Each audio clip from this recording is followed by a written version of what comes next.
All right. Well, how can we help you, Masih al-Masih al-Muslim? Well, Where are you joining us from again? We've again, had you before, so yes, USA, yeah, USA. Yeah. USA. All right. So what is going on, yeah? Talk to us. What thoughts are preoccupying your precious mind? Well, something that you were saying triggered something, and I wanted to indulge in the fitrat you were talking about. Hmm. Hmm. Now, how does a person's fitrat nature develop? When he's born, it comes through the seed from his parents, or it is by the education or by the upbringing he gets? Hmm. Right. So this is you've really gone into the age-old debate of nature versus nurture. Kya baat hai. Wow. It's look, this is an epic topic. I would argue that there is a certain amount of fitrah that comes to us, that the fitrah that we're speaking of right now, that you're asking, it comes to us intuitively. Now, it doesn't mean that through our environment we can't hone in on it even more. We can. And the environment also may improve or preclude, it may kind of inhibit our intuitions. But yeah, I would feel that it's definitely something we carry. Part of it is, I don't know, part of it may be instinctual. Part of it, I would say, is intuitive. I would rather than just instincts. The instincts are part of the fitrah as well. So, just very basic instincts. But these, uh, the instinct to survive, the instinct for food, but the instinct of understanding at a low level harm, like a base to understanding harm, and thereby having the instinct for empathy. I would feel these are all part of what come to us naturally. That this would be congenital; it would be with birth. So now I would feel that there is sure that there would be certain modalities within the brain um, that kind of regulate that. But do they regulate it or do they completely generate it? Is the question. I would probably lean now. It's impossible to say conclusively because obviously, how can we conclusively say so? I would lean towards that those modalities in the brain regulate it. Um, so, and I would feel that these instincts, or at least some parts of I don't mean the instinct of hunger or fear. Those parts are just within the nervous system, within the brain. But I mean rising above that. So, um, recognition, like this thing of compassion, of empathy. I would feel that the seeds, it's definitely regulated. It's definitely there in the brain. I know that, but is that the source of it that's feeding into it, or is it coming from consciousness, um, which is the ruh? I would feel that maybe it's coming. Maybe a greater part of it lies in consciousness and the collective consciousness, the collective conscious, that maybe there is this kind of connection that we have with all of life, that we have with nature, that we have with, and that it is more than just the human body. Okay, it is, but it is something that we clearly have access to, we tap into, and it's something we're born with. But if with time we can either block some of these things out or we can improve on them, and allow greater access by kind of sharpening our faculties. So people, let's say people, if they want to call it spirituality, if they want to call it um, a kind of a greater compassion that they tap into through things like mindfulness, through whatever they do, whatever people want to call it, where is it coming from? And is it just certain regions that are now slightly more active in the brain? Or is it just these kind of pathways that have just increased the neurogenesis of synaptic development? Or is it that they have kind of tapped into consciousness, and thereby these neural correlates that we're seeing within the brain are a reflection of that? So obviously we don't have the conclusive answer. I would lean more towards its consciousness. It is the ruh that kind of brings this into life. I don't know. I would lean that way, but I'm sure hard, very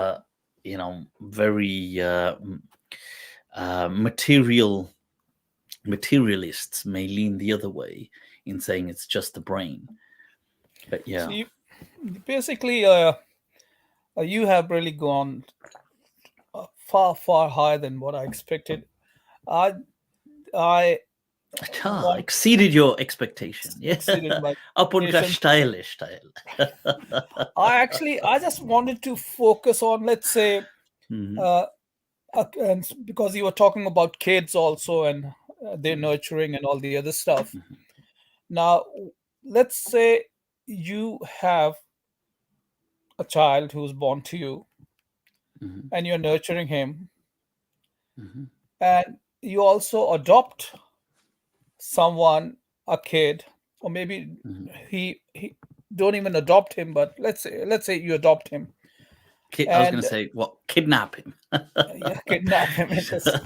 So let's say you Toba, you toba, toba. you adopt him. Now, Yeah. between these two kids, one who is actually a product of your seed and the other Mhm. one who you have The adopted, seed. now if you are nurturing them the Mhm, same way, mhm. what would be the difference between the two in the way they behave and the way they move around? Will there be any difference? Hmm.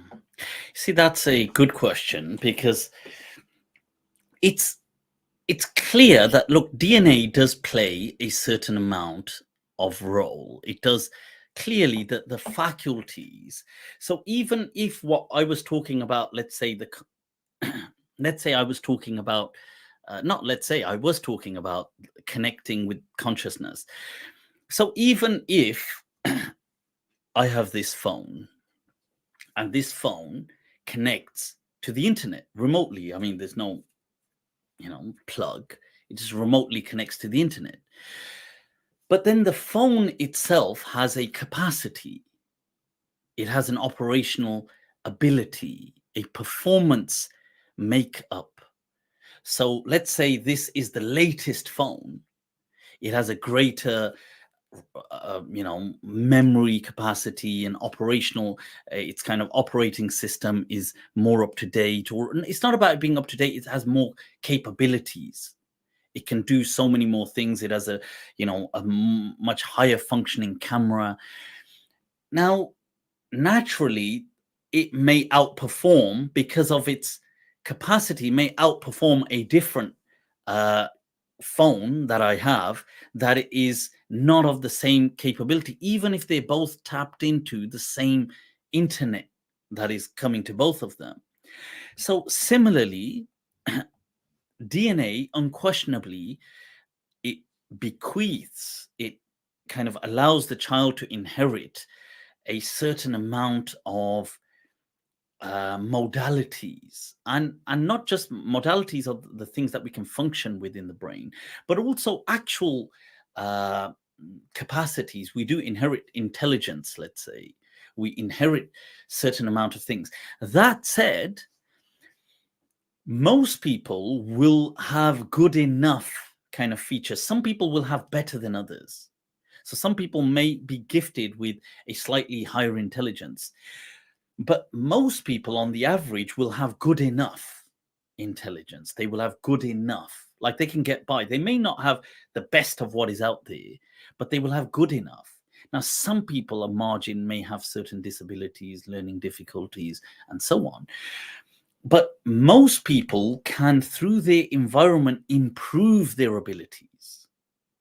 So there was a study I shared recently on my Insta story. And those who don't follow me on Instagram should follow me. I usually am, on my stories, I'm usually very active. I'm usually just sharing things to make people smile or laugh. But in between, I'll share certain interesting things I come across. So I shared just yesterday or the day before a study done on two Korean twins that were separated, and I believe two girls, and one was raised in identical twins. So here the DNA is identical. So identical twins always make fascinating studies in psychology because the DNA is exactly the same. Now, one was raised in America and the other was raised in Korea. Now, the one in Korea scored 16 points higher on her IQ test in intelligence, especially in linguistic and mathematical, logical intelligence, than her identical twin who was raised in America. So one was 16 points higher. That's quite significant. Okay, so now that definitely didn't come down to DNA because they both had identical DNA, not even similar, identical. So it goes to show that, you see, in your environment, there is a flexibility. So, our DNA, it has many genes that will only activate in a certain environment.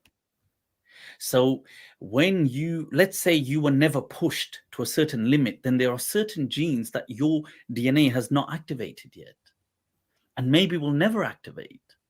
But if you do something, then it will start activating those genes. So we've got many kind of sleeper cells, if you like, metaphorically, that we will only activate if it comes to it as a necessary clause. So maybe you've just grown up and you've never needed, and you've never been pushed, and you've never been stressed, and you've never been, so you don't have those capabilities. But if you had, you would have developed them. And then we also have some elasticity that the brain can also, it can improve if you train it. And not just the brain. I don't mean by the brain just material. That can happen as well. So even things like, for example, certain psychedelics can result in neurogenesis. You grow new brain connections that you never had before after a single dose, even of certain, like of psilocybin, of mushrooms, or DMT would result in that. But I'm not just talking about the material. I'm talking about emotional. I'm talking about all of this growth. So there was a fascinating study with mice where it's called the Maze Bright Mice study. Okay, so it's really fascinating. So what they did is they got a bunch of mice and they had a maze, and they put any of these mice in this maze, and they're all as lost as each other. They don't know where to go. So, they're running into this dead end and running into that dead end, and they're panicking and all sorts. So what they do is they take a bunch of them and they train these mice how to get through this maze. They train them. They keep training them. They keep training them until they become good at it. So this select group is now called the Maze Bright because they're bright at it. And the other are called the Maze Dull. So the ones who haven't been trained. So you put these mice in it now, and now they just go straight. They know how to get through the maze. So, okay. So what's so special about that? You trained them. They got through with it. Okay. But here comes the amazing part.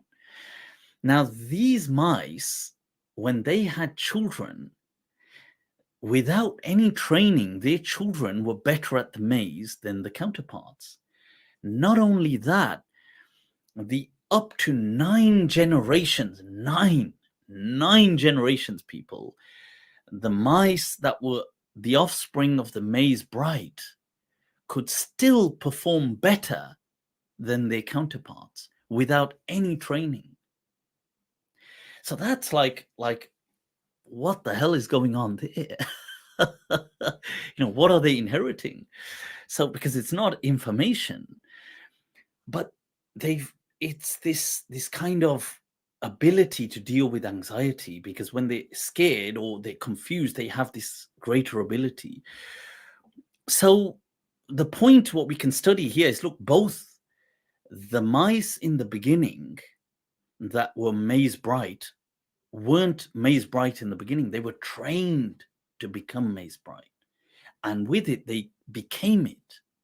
So if you are put in an environment where you raise the bar and you force yourself to adapt, to improvise, to overcome, you rise to the challenge, you struggle, you improve, you can do it despite the odds. Like, you don't have to be a genius. You just have to have the commitment to keep going. But on the bright side, once you do it, you can bequeath and pass that on to your offspring without having to had done it. Like, you No, can pass on a certain amount free, as in they inherit a certain intelligence with that. So that just goes to show both work. Yeah. now you did mention training. Now let's say, and as I said, you mentioned, let's say we have your son and then your adopted son, and they are going through the same training Okay. now. And you also did talk of emotions, and they're going through the same love. You're giving them Hmm. equal love, you're Hmm. treating them equally. Hmm. Now, the one you have adopted and the one who is actually from your genes, Hmm. will he have the same emotions towards you, or will they be different? And will they be trained? And will their learning abilities, of course, that depends on the other stuff. Will their Yeah. response be same? Will their emotions or their attachment to you be the same, or will that be different? Right now, these things cannot be predicted. Okay. Each child brings their own unique personality. Unique personality. Any person who has more than one child can tell you behaviorism goes out the window. I've got five, The I good. know. Yeah, so any person who has more than one child, because if you have just one, you can't tell. Because you can only just tell on one. Like, you can just see that one child's personality, and you'll think, oh, I see a bit of me in that child, or I see a bit of you in that child, or I see a bit. Now, how's what was it? Was it John Watson had said that, look, bring me any child and leave him with me, and I'll turn him into anything. Right? I'm not so sure those things work exactly like that. If you have five children, you will see each one has a unique personality. Unique personality. Like, they may, even if they look similar, they will have behave sometimes completely different to each other. I feel that personality comes to them from the ruh. This is what I feel, and maybe they add to it throughout life. But I feel that at a base level, it's intrinsic. It's kind of intuitively with them. So when you say, "Look, would both children love you the same?" I doubt it. Maybe they will both love you, but identically, I very much doubt it. Just because I don't like. I guess life will people will react differently throughout life. They will grow slightly differently. Remember, they will not just live in a box. And even if they did live in a box all their lives, they still may behave differently because of their personalities. You're totally right. I mean, you just said, like, I have kids, and every kid is different. And I have five kids, and they react Yeah. as they And said. Cl- All, Claire just all, said, I've got five. all, Wow. all Doing it, five, Claire. all five fingers and I usually say I've got a handful. So all, all, all, all five fingers are not the same, and that's very Mm, much true with kids you have. What I basically have seen, and I've seen it. I've seen mm, families who have more than one kid, who have two, three kids. They adopt kids, and when yeah. these kids grow up, in fact, the ones who have been adopted ha- are more, responsible. They seem to be more Wow. give, love giving, and whereas your own Wow. kid is like, well, he's not caring. So what I'm trying to figure out is, That's the classic Bhagwan movie by Amitabh Bachchan. yeah, I've not seen it, but you could be right. That's where, he's adopted his own children turn out to be good old beep, and it's only his adopted child who's the true. So in that sense, can an adopted kid be your kid? Not biologically, not genetically, but Yeah. truly in emotions and the way he acts. Yeah, yeah, of And course, of course. okay, I that's mean, as all I in want. be your kid, as in, you see, look, some people, are you talking about the fiqh mas'ala here? About being your child Islamically? Is that what you mean? I mean, basically, no. Then when I don't want to get narrowed down, what happens then when we look at in that respect? Then we start narrowing it down, trying to Yeah. justify this and that, makes things problematic. Yeah, because look, people feel that, oh, some people think that, oh, you're not allowed to. Some people have this. It's really unfortunate. Some people have this understanding that Islam doesn't allow adoption. I don't know how they've ended up with such a terrible misunderstanding of Islam. And of course, it allows adoption. And then they say, well, the Quran says, "Ud'uhum li'abaihim." So here the question is about names.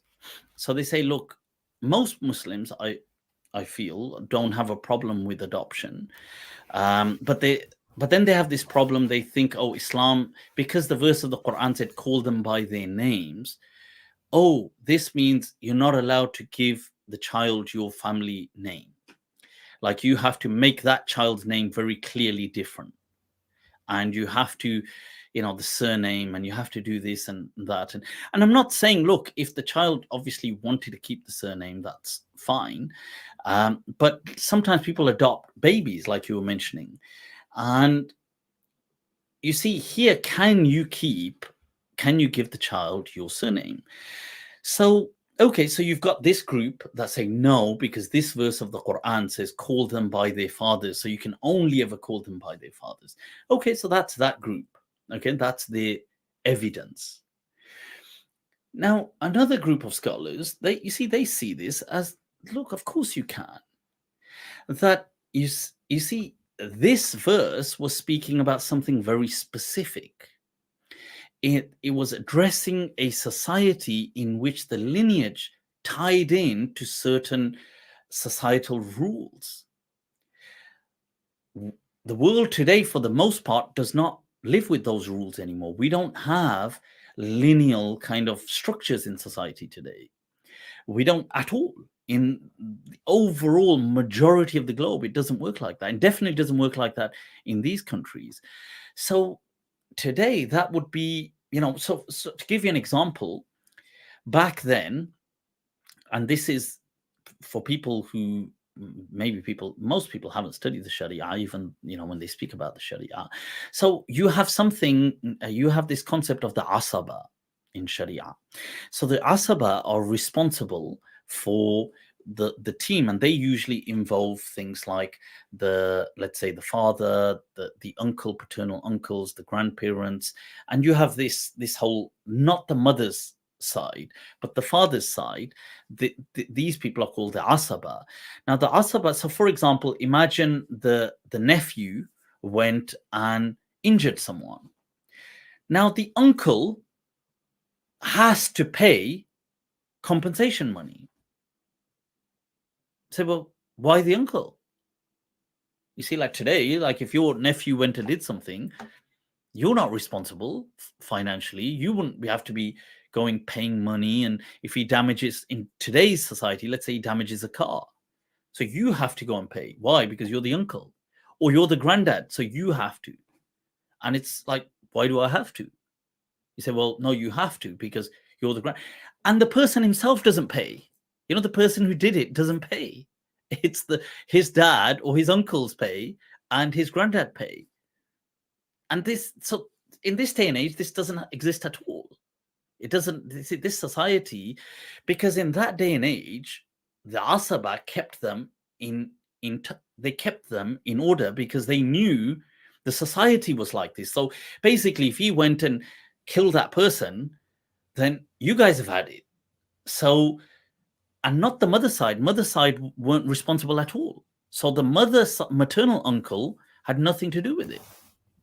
So in this day and age, in most of the world, that system doesn't exist. So that was just an example of where the lineage played a role. So today, some people, they will say, well, look, of course, if you've adopted a child and you're giving them the same surname, it makes obviously more harmonious. It makes it more easy. And in all honesty, in most of the Muslim, or in many parts, let me put it like that, not most, many parts of the Muslim world, surname doesn't mean anything nowadays. Like you could take Pakistanis as an example. Pakistanis and possibly Indians, I don't know if all Indians necessarily, but many Pakistanis are absolutely horrendous when it comes, like surnames mean nothing. They mean nothing for most Pakistanis. Surnames, it does not mean the slightest. So you will have many people um, that they will have. So, for example, they will have their first name as Muhammad, which is, by the way, not their name. It's just a barakah name, which nobody calls them by, but it will just be Muhammad. And let's say, I'll give an example. So, a very good friend of mine. Many people may know him from my things, not to just drag him into it, but Shaban. Now, his name would be Muhammad Shaban. Now, that's because that's the name that his parents have given him. Now, his surname would be Shaban. Well, technically, that's his first name. That's not even his surname. So let's say his brother now, he's given the name Muhammad something else, like Muhammad Kamran. Now you've got, so, and all the brothers have got different surnames. And all of the brothers are just called Muhammad. So when people write letters, they say, well, they're going to write it to this surname. Or if they come, like if somebody came, like on several occasions, they've come to their house, they will need to speak to Muhammad. So, well, everybody's Muhammad here. And so, which surname? So now in this example, a surname means nothing. And another friend of mine, he's been giving his in his family, they've been giving surnames just like because they sound nice. Like let's say the name Ali Asghar just sounds nice, or the name. So they just give a name that sounds nice. And so one of them will be called something Hussein, and one will be called something Ali because it just sounds nice. It goes with it, has a ring to it. And one of them is called Khan. And so surnames don't mean anything. So this is an example where people, by misunderstanding a side of fiqh, like if they take that understanding, which doesn't really apply, you could just result in a child growing up feeling alienated and not really feeling part of the family. So yeah, I hope that sheds some light. But cool, we Yeah, got carried away. the thing is, what I'm seeing is something which is being preached at with by on various channels, is which I find very disturbing, is that your adopted son can never be your son. It's like, of course he cannot be your biological son, but Hmm. stating that he can never act like your son is to me is a big problem, because then you are teaching the kid that the parents who took care of you all these years, who brought you up, though they adopted you, they can never be your parents. Don't treat them as your parents. Same, your adopted daughter cannot be your daughter, which means even if you call her your daughter, in your Mhm. brain she is thinking, oh, is this guy or this lady can't be my mother. That's what the Yeah. Mufti preached. And I mean, same, it yeah. it will What it I also what I goes would with, say. sorry, go ahead. No, no, sorry. Sorry for interrupting.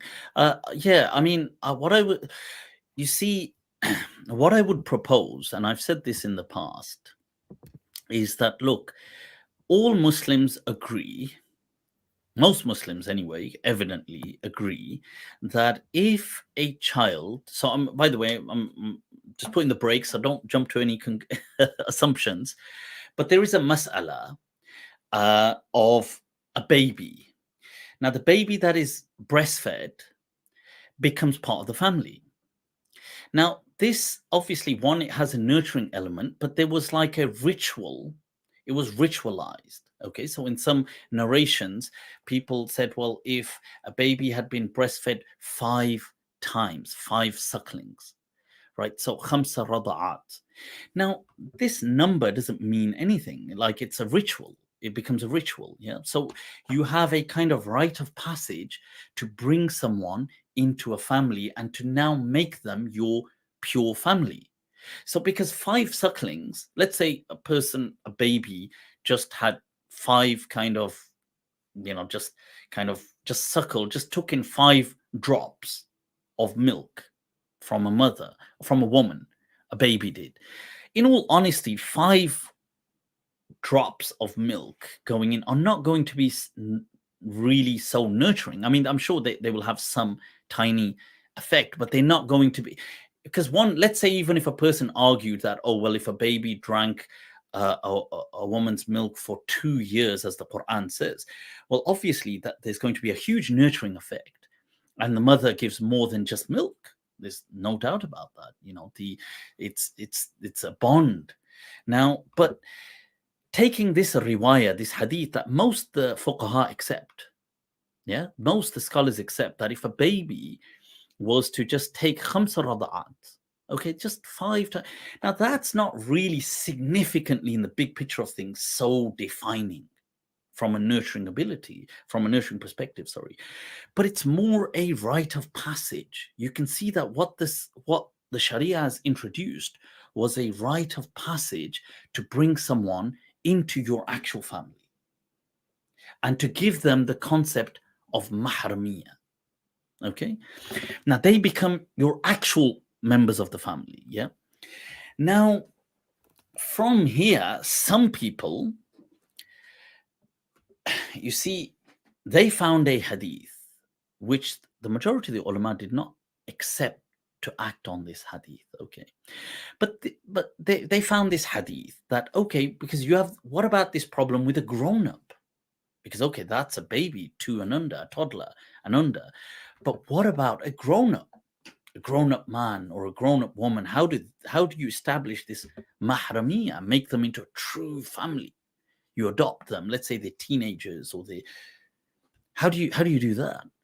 Some people found a hadith saying, oh, well, they could drink the woman's milk still. Okay, and this hadith is not accurate, and we don't act on it, and we don't accept it. Okay, but that said, some people did, and the Salafiyah are amongst them. Some of, I'm sure, maybe many of the Salafiyah. And Albani's fatwa is on, Sheikh Al Albani on YouTube, where he's saying, he arguably even goes to the extent, and this isn't to belittle the sheikh, but I'm just saying it's on YouTube, where he's saying, he's asked the question, what if a person then drinks this milk as a grown up directly from the woman's breast? And he says, well, I would say, well, it's still accept, as in it's still valid and it still counts. Now, okay, so you've got some people that, one way of looking at it is, okay, as absurd as the issue is, put that aside, but one way of looking at it, they're trying to grapple with a complex question of how do you bring a non-family member into the core family and legitimize it, and what's the rite of passage? This is what they're looking for. And some people, this small group, found this hadith which bounces off a foundation that everybody accepts with an infant. So they are grappling for a rite of passage. Now, what I've argued in the past is that the adoption process, the adoption process in our age, yaqumu maqam, it stands, it is in the place, it is this rite of passage to bring someone in to the family. So in this day and age, when you undergo the entire process of adoption, it's not a simple process. A person has to go through, they have to be screened, they have to go through an entire assessment and evaluation. There's several interviews, there's kind of all this process that they have to go through that takes probably weeks or months. I believe it'll probably take months and months. So this process in our day and age would be the rite of passage for mahramiyah with that child, because you only adopt children, you don't adopt adults anyway. So it would be that mahramiyah. Okay, so they would then be a mahram. If you've gone through that entire process with them, it would stand as they are now your mahram. So you can see this is, as opposed to you've had some group trying to resort to an infancy mas'ala of saying you could breastfeed, and that would obviously be, you could see without a doubt the absurdity in that. But still, some people went to that. I mean, look at to that extent they went in grappling with an issue that they needed to overcome. You could see the need must have been that strong to overcome it, that they took such an angle that people would be mortified to think that, well, wait a minute, to enter the family, what, suckling of a woman's breast. I mean, this is, the concept is so bizarre It that is it's bizarre. laughable. So what you've got, putting that aside, what we're looking at is, okay, that's what they said, which was bizarre, but what they were truly grappling with was a problem that they needed an answer to, and they couldn't find it. So they ended up going to something so bizarre because the problem was so huge. And that is, we have a need in society to allow certain people to become true members of the family, like adoption. So as the world has advanced, then instead of saying that, well, the adoption process can be, yaqumu maqam al-hukm. Okay, so it stands in the place of that and is the rite of passage. So, okay, I hope that helps. We've got a few people that have Thank you so much. I wouldn't take any more of spent your so time. much Thank you. time. You take care, stay blessed. Shukran. People got carried away. They explaining the ruling